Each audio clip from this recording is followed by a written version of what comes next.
Hi there. By now, I'm sure you've heard the tragic and unbelievable news about the death of Rob Reiner and his wife.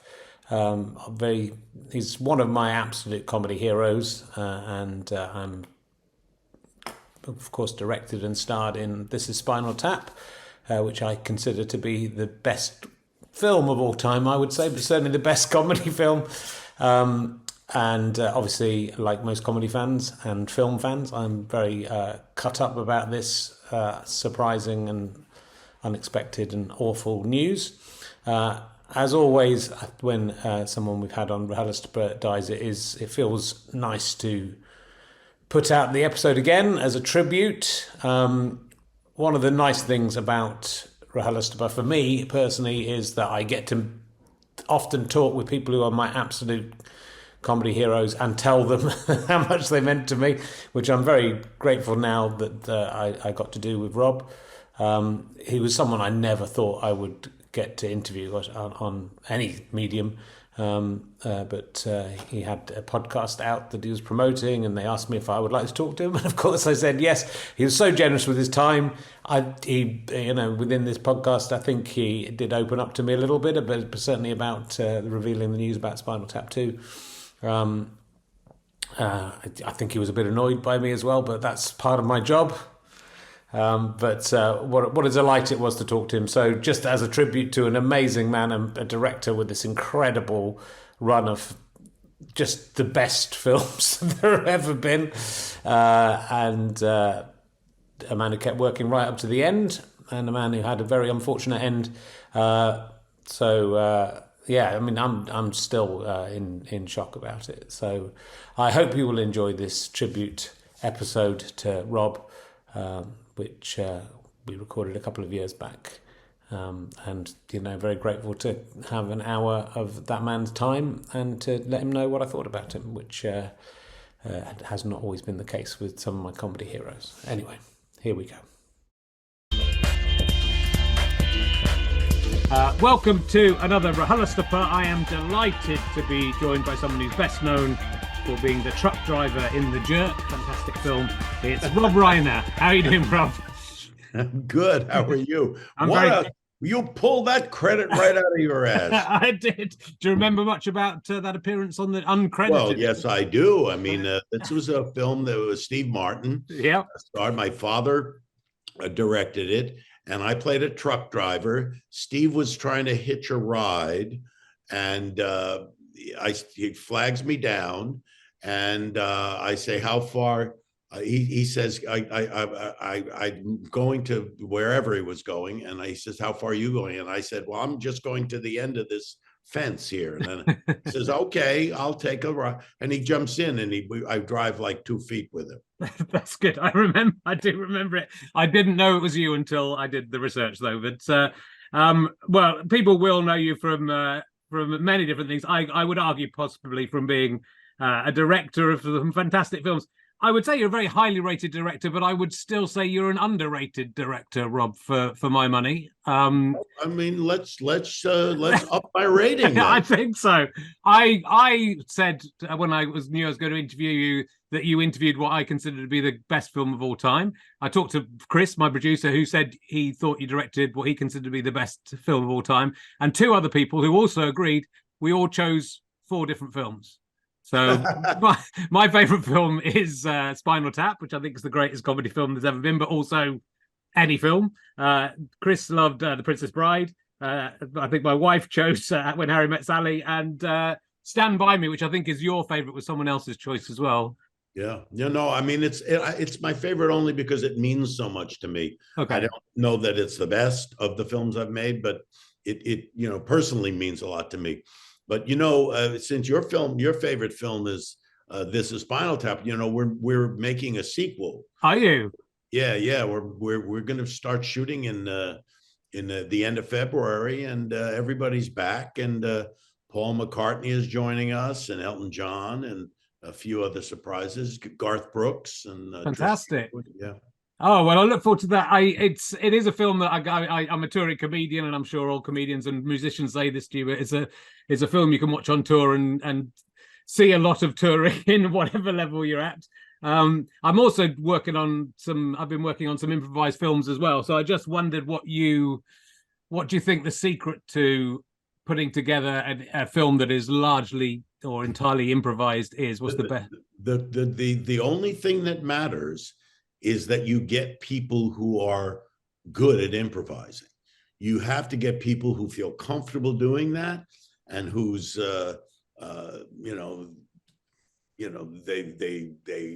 if you don't get those people, you need the horses. You need the horses to do it. And if you get people who can improvise and they're funny and whatever, then you're off to the races. Cool, that's good. One of my favorite bits I was thinking is something from you, which is the cricket bat scene where Ian's struggling to come up with why he's got the cricket bat, and you say it had a sense of affectation. That's one of the things that I quote the most, and that is you improvising, presumably. So thank you. No, absolutely. He was searching for what I asked him about. I said, well, you have this cricket bat. I says, what do you use it? Why do you have it? He says, well, it's and he couldn't find the word. And I said, affectation. He said, yeah.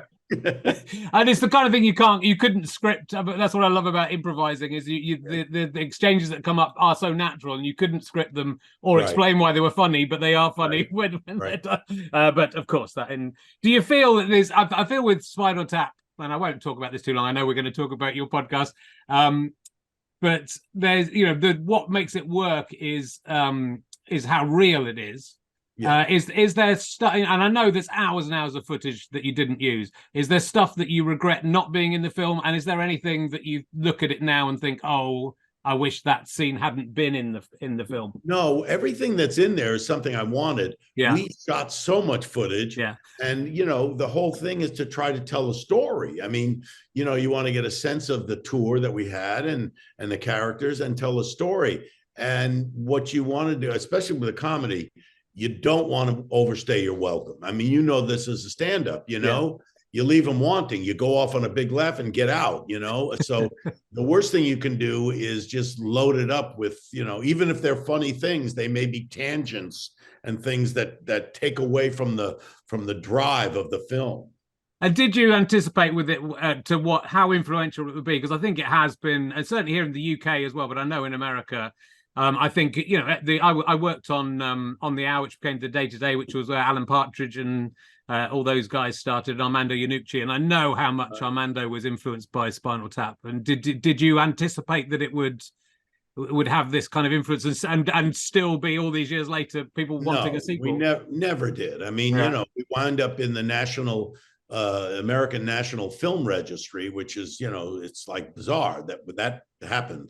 I mean, when we first previewed it, we previewed it in a theater in Dallas, Texas, and the people, they didn't know what the heck they were looking at, and they came up to me afterwards and said, "I don't understand. Why would you make a movie about a band that nobody's ever heard of, and they're so bad? Why would you do that?" And he said, "You should make a movie about the Beatles or the Rolling Stones. Don't make a movie."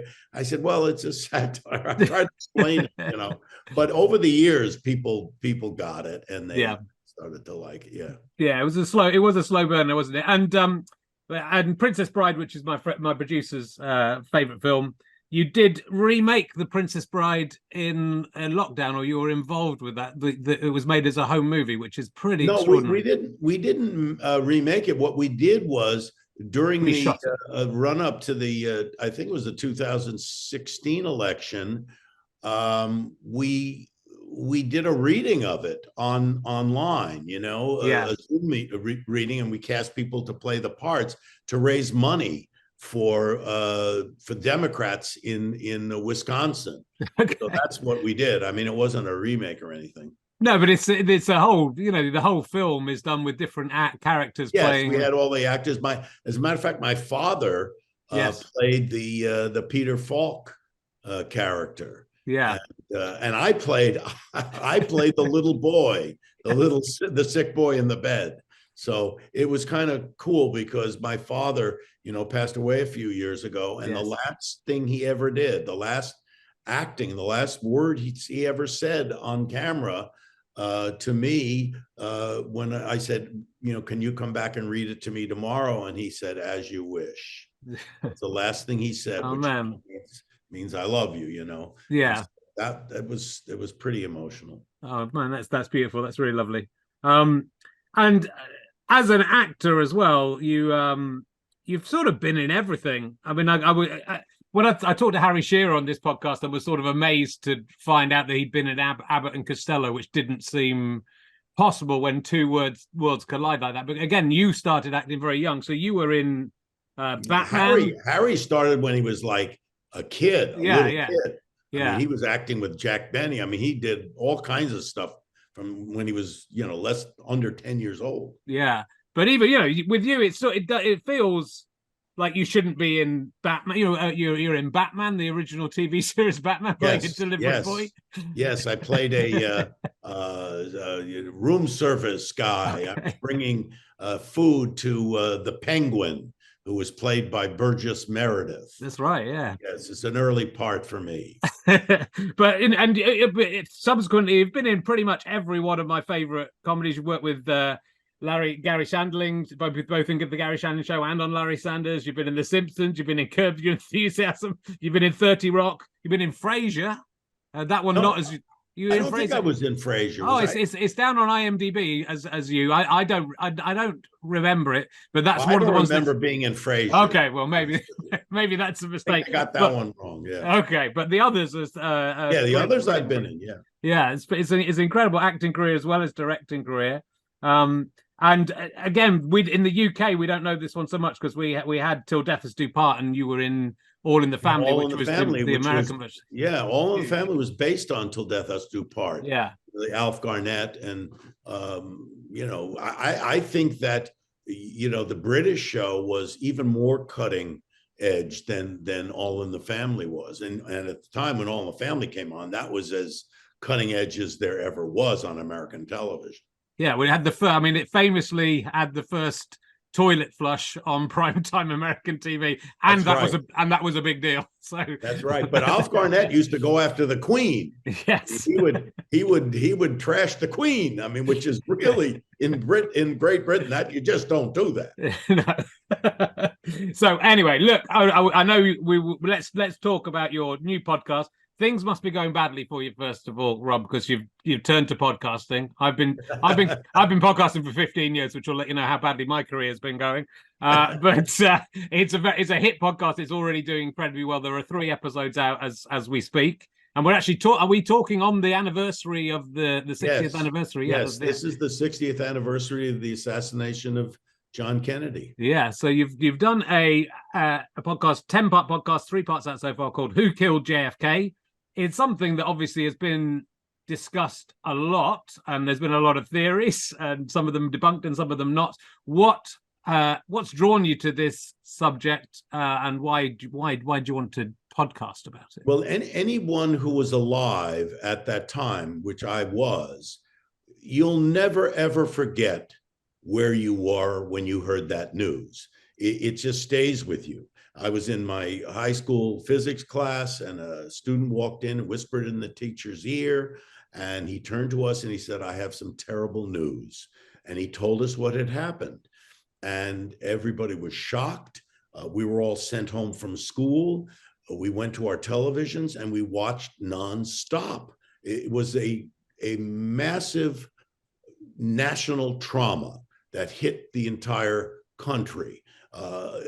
We were all unified in that traumatic experience. And I actually saw on live television the man who was accused of killing President Kennedy, Lee Harvey Oswald, was himself murdered by this local mob-connected nightclub owner named Jack Ruby. So it never left me. I mean, if you think about a loved one being murdered and you don't know why and you don't know who did it, you're just never going to rest until you find out the answers. You want to know the answers. So those of us who were alive at the time and who were traumatized by it want to know the truth about what happened. And so over 60 years, you've seen drips and drabs of truths that have come out, little bits of evidence here and there. There's a news report about this and about that.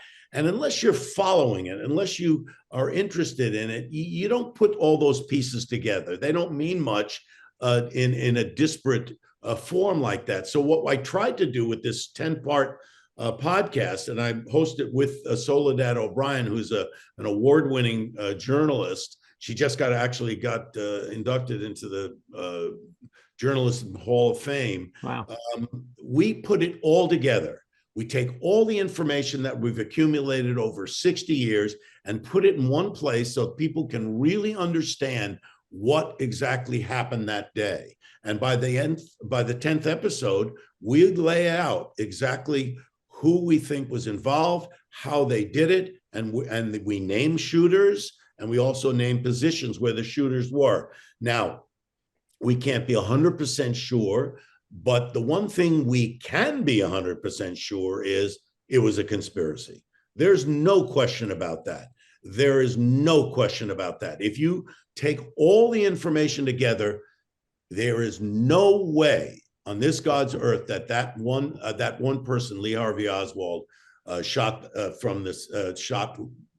president from the 6th floor. And I'll give you one hint, because I'm not going to tell you. You have to listen to the whole thing to get the foundation, to understand the whole foundation of it and why we come to the conclusion we do. I'm not just going to throw it out there because you'll say, oh, that's crackpot. It's like everybody else is a crackpot.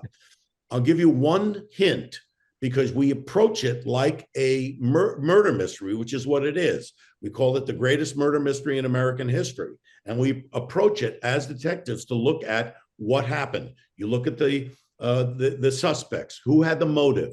You look at the forensics. You look at the situation surrounding it that caused it. And the one thing I can tell you, and that's, if you think about this, and you have to really, the first shot from the 6th floor of the Texas School Book Depository, which is where the Warren Commission said the shots came from. They said 3 shots came from the book depository. The first shot missed the entire motorcade. And that's all you need to know. Why would a sharpshooter whose job it is, or what he thinks he's going to do is kill the president, and he's a brilliant marksman, because they only had 3 shots. Yeah.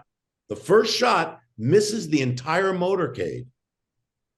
That's a good point. Why is that? I'm asking you that question because we're going to answer why that was in the context of the thing. The other thing you have to know is there were 2, they said there were 3 shots. The first one missed, and then there were 2 shots remaining.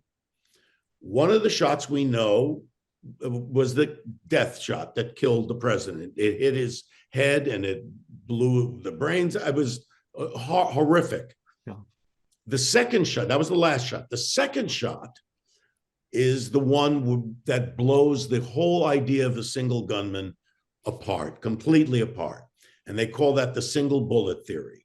And in the Warren Commission, their theory is that from the 6th floor of a building, a shot entered the president's back 6 to 8 inches below his neck, traveled upward, came out his throat, made a turn, and Governor Connolly was sitting in front of him, made a turn, then hit Connolly in the ribs, broke his ribs, exited there, made another turn, went into his wrist, broke his wrists, made another turn, and then wound up in his thigh and was recovered in the hospital.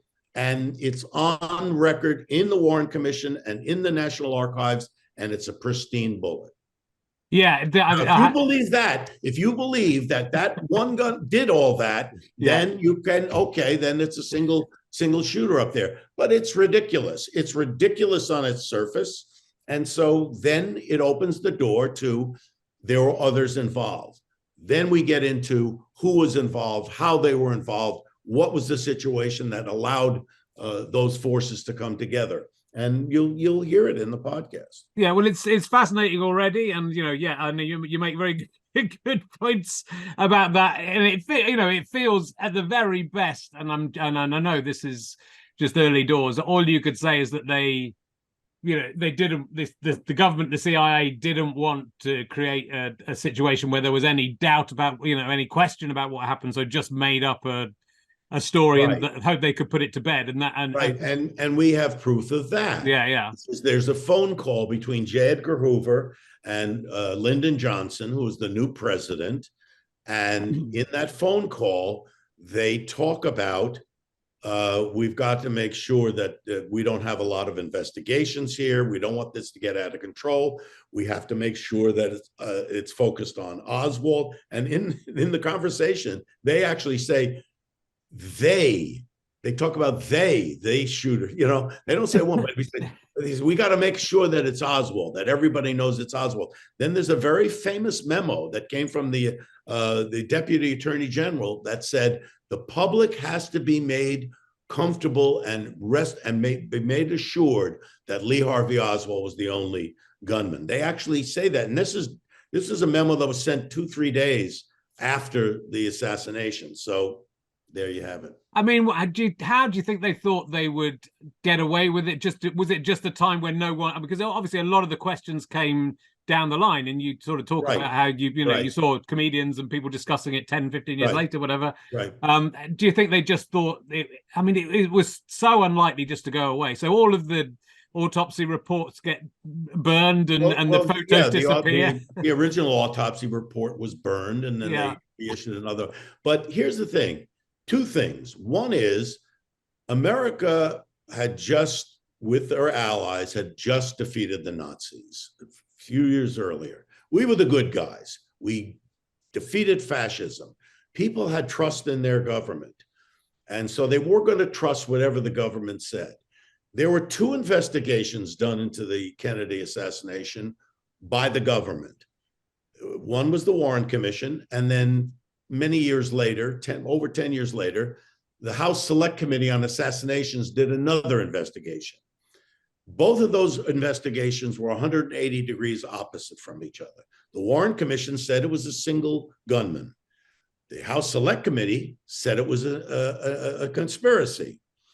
But both of the investigations were flawed. And the reason the public never quite understood how it worked is because in the Warren investigation, there was a man named Allen Dulles. Allen Dulles was the former head of the CIA. He was known as the godfather of the CIA. Allen Dulles was fired by Kennedy after the disastrous Bay of Pigs invasion, where they trained Cuban exiles to try to take Cuba back after Castro took over. So Allen Dulles was put in charge of any information that would involve the CIA in any kind of extrajudicial killings that would get into the Warren Commission. So there was no information linking the CIA to Lee Harvey Oswald that got into the Warren Commission. They said they had heard of him, they knew about him, but it was very tenuous. What we find out many, many decades later is they had a huge file on Lee Harvey Oswald. They opened a 201 file 4 years before the assassination, and there are thousands of documents that link Oswald to the CIA. There's that's one thing. The House investigation, and I'm getting into the weeds here, but that's what we get into in the podcast, and it's done over a 10 episode series. So we give it to you in bits and pieces. Yeah. But the second investigation, the House Select Committee, there was another man, and this is a man you've never heard of. American people have never heard of them. Is a man named George Joannides. George Joannides was also a CIA agent, a former CIA agent. He was in charge of making sure none of the appropriate information from the CIA would get into that investigation. And what we found out years after that is not only was he a former CIA agent, but he was the counterintelligence agent who set up a program to develop assets, one of which was Lee Harvey Oswald. Yeah. So there was that connection there. So all of these things we'll explain, and it'll come out, and hopefully people will be at least a little more satisfied than they have been up till now. Well, yeah, I mean, it's sort of, it does promise a lot. I hope it does deliver. It seems to be, as you say, it is building up nicely and slowly, and it does. The problem with, of course, with any of these things, and especially now, I mean, 30 or 40 years ago, it wouldn't have seemed so weird, but obviously there are so many conspiracy theories, and so many of them are certainly kooky, and some of them are just, QAnon, obviously. Well, you hit the nail on the head, because the very words conspiracy theory, conjures up tinfoil hats and QAnon and crackpots. Yeah. But the reality is there are actual conspiracies that actually happen.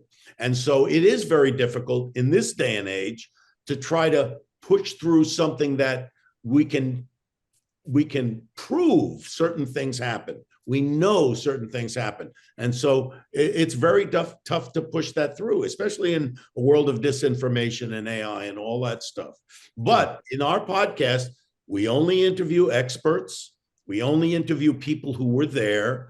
We only interview, forensics experts, historians. We interview the CIA agents, Secret Service agents who were there. They're people, they're not wild, wacky people with, crazy ideas. These are legitimate people who have been studying this and are serious people who've been doing it for 60 years, for many years. Sure. But what if you are to prove, or if the government or the CIA was involved heavily in this or orchestrated it, what repercussions does that have for America, though? I mean, that would still be shattering for the American government now, even though it's obviously 60 years later. Yeah, well, think about this. When the Warren Commission report came out, Americans had in the 70s 70% trust for the American government. We trusted. Right now, where we sit as we're having this conversation, the trust for the American government is in the teens. I mean, so to me, if you're going to ever build back trust, and this is in any relationship, you have to tell the truth. Once you tell the truth and you start basing your relationship with either an institution or another human being, once you tell the truth and you come to grips with what the truth is, you can start building back the trust. And that's what needs to happen, because right now we're in a really weird place in the world where American democracy is hanging by a thread. And we're going to find out in November of 2024 whether or not America has decided to become a fascistic state. I'm not exaggerating. We know this because Trump has told us that's what he's going to do. He isn't hinting at it. He's actually told us that he was going to put people in camps. He said these words. So we have to make a decision, because we're the oldest living democracy at 248 years. And we're supposed to be this shining city on a hill, this beacon to the rest of the world. And if we're going to continue to be that and continue to say that democracy is the best form of government, then we have to start being truthful. We have to be truthful about our past, which is what we did to the native population in America. We have to be truthful what we did with slaves and bringing Black people to America and how we treated them and treated them since. And once we start becoming truthful, we can then build a healthy foundation for a democracy. And this is part of it, is telling the truth to people about what actually happened. So do you feel that podcasts are because obviously you have fingers in a lot of pies. You could choose to do this as a film. You could choose to do this as a TV documentary. Why was it you felt that the podcast was the best way to get this information out there? Well, that's a great question, because I initially developed it as a limited TV series. Okay. And I developed it with Paramount. And I actually got them to option 3 books that I based it on, and they greenlight 3 episodes that the scripts for 3 episodes. And then the guy who was championing it, the executive, he got fired, and so they scrapped the whole thing. And then people just felt it's too controversial; they don't want to have anything to do with it. And I didn't really know what to do with it at that point. Then I heard Soledad O'Brien, who's my co-host. I heard her do a podcast called Murder on the Towpath, which is tangentially connected to the Kennedy assassination. It's all about a woman named Mary Meyer who was murdered right after the Warren Commission came out. And she was married to a CIA agent named Cord Meyer. They were separated at the time.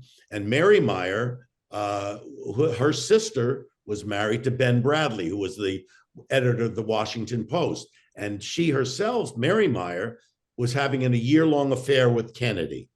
And on the day that she was murdered, James Angleton, who was the head of counterintelligence for the CIA, and Ben Bradley show up at Mary Meyer's art studio, and they take a confiscated diary that she had written.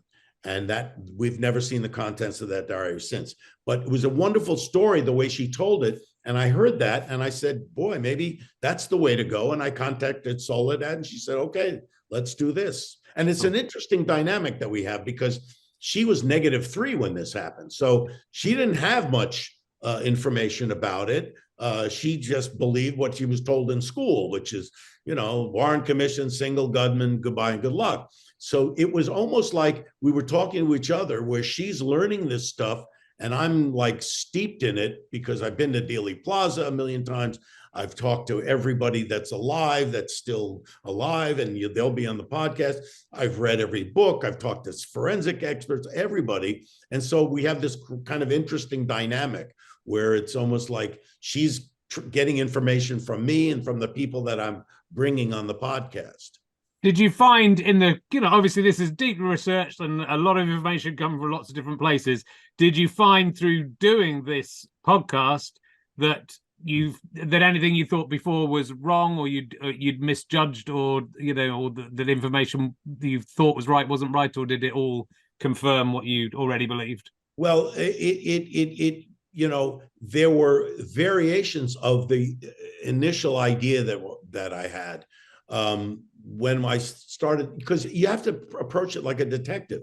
When I started thinking about why would the first shot miss so badly, it didn't miss Kennedy. It didn't hit anything. It missed all the cars. It hit a curb. And I'm thinking, why was that? Why was that? And working with a researcher that I worked with and learning about a program that they actually presented to President Kennedy, a thing called Operation Northwoods. And we explain what that is. This was an idea that the military and the CIA came up with. And they had used similar ideas in other countries, but they had this idea and he rejected it. And that becomes the basis of why it happened the way it did. And I don't want to get into the details of Operation Northwoods because we explain it in the podcast. But that was the thing that made sense to me. The other one was the single bullet that showed up on a stretcher in Parkland Hospital. We could never quite understand where did this pristine bullet come from? And first of all, it couldn't have broken all those bones and wound up pristine. But they, about 2 months ago, a little over 2 months ago, a Secret Service agent named Paul Landis, who was riding on the running board of the trail car behind Kennedy, came forward for the first time and talked about that he had found this bullet in the back of the car, where there was a blood, just ton of blood on the back of the car, but on the headrest where in the limousine that Kennedy was in, right behind him, there was this bullet. And he found this bullet, and he had never talked about it. Nobody had ever asked him. That's another interesting thing. The Warren Commission never asked any Secret Service agent anything. They were never asked about what happened that day. But this guy was right behind it. He said brain matter brain, tissue and skull fragments were flying towards him. And so he saw this. And when he arrived at Parkland, when he helped Jacqueline Kennedy up out of the seat, he saw this bullet and he didn't know what to do with it because he thought, well, I mean, it's going to be evidence. It's really clearly evidence. And what if I have to take Mrs. Kennedy? He was assigned to take the First Lady, be with the First Lady. He said, somebody will take the bullet and then it'll be gone. So he picked it up and he put it in his pocket. And then when he got into the hospital, he put it on Kennedy's a gurney and put it, by his feet. So it was found later, and that's the bullet that they said did all this damage. But we know it didn't because it was found in the back seat of the car. Right. And that's something I found. That's something I discovered. Yeah. No, and I didn't know when we started that the fact that there's 5,000 documents still not released to the public.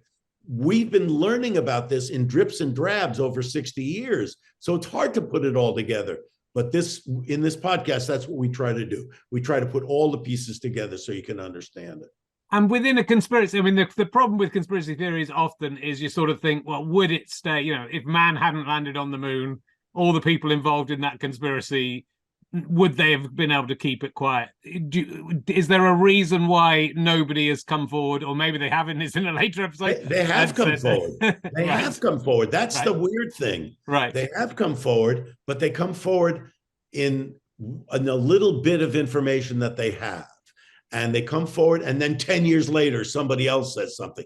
So it's like that, and people are scared. People that there's one episode that we talk about a guy named Richard Case Nagel, who is a man who it's based on a book called The Man Who Knew Too Much, and he was worried that he was going to get killed because he knew Oswald. We talked to people who know Oswald, who were one guy who was at a training center with Oswald, where they were trained to do secret operations. And this guy also did a secret operation with Oswald in Japan. So they're worried they're going to get killed. And we looked at, there were like 18 key, key witnesses that died within a period of 2 years after the Warren Commission came out. And the odds of those 18 key witnesses all dying, they died from heart attacks, suicides, accidents, all kinds of things. The odds of it were something like 700 trillion to 1. I mean, it's some insane number. So people were worried. They were scared. And we talk about a couple of them that died just before they were set to testify. Okay. Yeah. Yeah. So, well, look, it is a fantastic piece of work, and it's clear that just from what you've said here, but also from the first 3 episodes, that something was definitely covered up. That there definitely had to be more. You're right. There definitely had to be more than one person involved in it. Yes. And in the case, it's just common sense. But it's sort of so hilarious. I mean, again, if it wasn't such a serious subject, it would almost be a screwball comedy of how bad the cover up is. No, I mean it's the government. The government had the advantage of being trusted when it first came out. So but it's been ridiculous. But one of the guys, a guy named Johnny Roselli, he was a mobster from Las Vegas and Los Angeles, and he was flown to Dallas that day, and he was in Dallas on the day of the assassination, and he supplied at least one or maybe 2 of the assassins, and he was charged to testify to the House Select Committee over 10 years after, and right before he was supposed to testify, they found him in an oil drum off the coast of Miami, and he was chopped up and stuffed in an oil drum. So, you didn't want to have to, and there was another guy who died right before he was supposed to testify. Those kind of things happen. Yeah, it's extraordinary when you put it all together. Has it made you want to go on to investigate other historical and major crimes, or are you going to move on to 9/11, or are you? No. I'm not interested in that. This I'm only interested. I was in because it impacted me directly. I mean, I felt this happen, and it's like a national trauma. You get traumatized and you want to know what happened here. Why did this happen to an American president in broad daylight on an American street? It's pretty wild. Well, what's wonderful about you, Rob, is I think even within your movies, but obviously you're adept at comedy, you're adept at political stuff, and there's such variety. I think that's what's so impressive about just the list of hit films you have is just it's not just one kind of film. It's like one film will come along and then the next one's a very different kind of thing, and it's interesting to see you Yeah. I wouldn't say move into this area because you don't want to be in my brain. Trust me. You don't want to get in there. But do you look? I mean, I think, do you look back on your body of work, and I hope there's, if your dad's anything to go by, you've got a good long time to go still. Yeah. Well, we're starting, like I say, a new Spinal Tap, and I have a couple of other projects that I'm working on. So yeah, now I want to keep going. I just saw that Clint Eastwood, he's 93 years old and he's still making a film. Yeah, that to me, it was very very inspirational. Well, it's good to see that. And Ridley Scott, I just saw at the premiere of Napoleon, and he's 84, which I was amazed at. Yeah, there you go. See, and he's still cracking on. I was interested also, just before you go in, you did a film with about Albert Brooke, who again is not a huge figure in the UK, but he's a people will know him. They would know him to look at, I think, in the UK. But what can you tell us a little bit about that project? Yeah, it's called Albert Brooks Defending My Life. And it's a documentary that I made about Albert. Albert and I were best friends in high school. We met in high school. Yeah, we met in high school. Nice. We actually shared a house together. I talk about it in the documentary because the centerpiece of the documentary is the two of us sitting in a restaurant talking. And then we show, aspects of his career, his stand-up, his TV performances, his films that he made. And one thing I said, I talk about the house we had together, and it was a duplex. I mean, like it had two entrances, one below where he was and one up above. We each had a phone.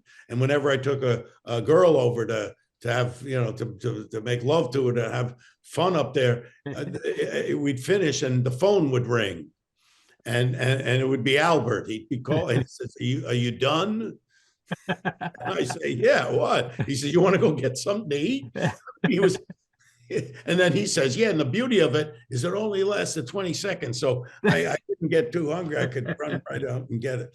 But anyway, with the two of us talking, we're best friends, and we've been talking with each other, and it's on HBO now. Right. It's on HBO Max. Max. I don't know. Do you get Max? HBO Max? It'll be somewhere. It might not be on HBO Max, but it will be somewhere. So people should look out for that. He did a fantastic ventriloquist act. I do some ventriloquism, but he did a sort of subversion of ventriloquism act, and that's well worth looking at. That'll be on YouTube. But yeah, fascinating. It's sort of interesting to see, again, through your career, the things that come over to the UK and the things that don't, and how someone can get huge in America and not be known in the UK and vice versa. But I think if people see it, the reason I wanted to do it is because to me, Albert is a genius. Yeah, he's one of the most brilliant comedians I've ever met. And, he actually was a prodigy at age 16. He could make my father laugh. I mean, big. I mean, he could make, seasoned comedians laugh at age 16. And a lot of people don't know about him. And I wanted to give him his due. I wanted people to see how brilliant this guy is. I mean, it's as if, let's say, I don't know, that the Beyond the Fringe had never made it to America, or Monty Python had never made it to America. It's that kind of brilliance, or the Goon shows, Peter Sellers and Spike Milligan. If those people had never been in America, you'd say, you want to see what this guy does. Yeah. Yeah. Well, but again, obviously I'm a fan of yours and I knew a lot about you, but when you come to look through someone's entire CV and see everything they've done, I think you're one of those people that you do have to step back and go, wow, this is absolutely incredible. I hope there's much more stuff to come, and more fantastic films, which you've obviously carried on making. But it's a real honor. You're much too good to be on my podcast, so it's a real honor to have you. Don't belittle yourself. Don't belittle yourself. I've made a career of belittling myself. It's okay. Okay, it's working for me so far. Keep going then. But look, thank you. I know you're tight for time, and I don't want to keep you any longer than it needs to be. But do go and listen to Who Killed JFK, and be coming out every week over the next few weeks, and we'll apparently find out who did it. So that's a pretty good That's a pretty good sell. I don't think we need much more than that. It's really lovely to meet you, Rob. Thank you so much for sparing the time. Thanks for having me. The amazing, have a great day. And you, thank you very much. The amazing Rob Reiner, ladies and gentlemen. Thank you. Bye. You have been listening to RHLSTP with me, Richard Herring, and my guest, Rob Reiner. What? Thank you to Scant Regard, who are doing the music for this, even though it's Rob Reiner. What? I'm indebted to my producer, Chris Evans. Thanks also to Natalie Welsh, Dana Archer, Emily Solkin, and Mia Green, who helped organise all of this, as well as to Rob, of course, for giving up his valuable time to talk to me. Anything else? Wolfie the dog's down there. I'd like to thank her as well. This is a Sky Potato Fuzz and GoBusterStripe.com production. Thanks for listening. It's a bonus one.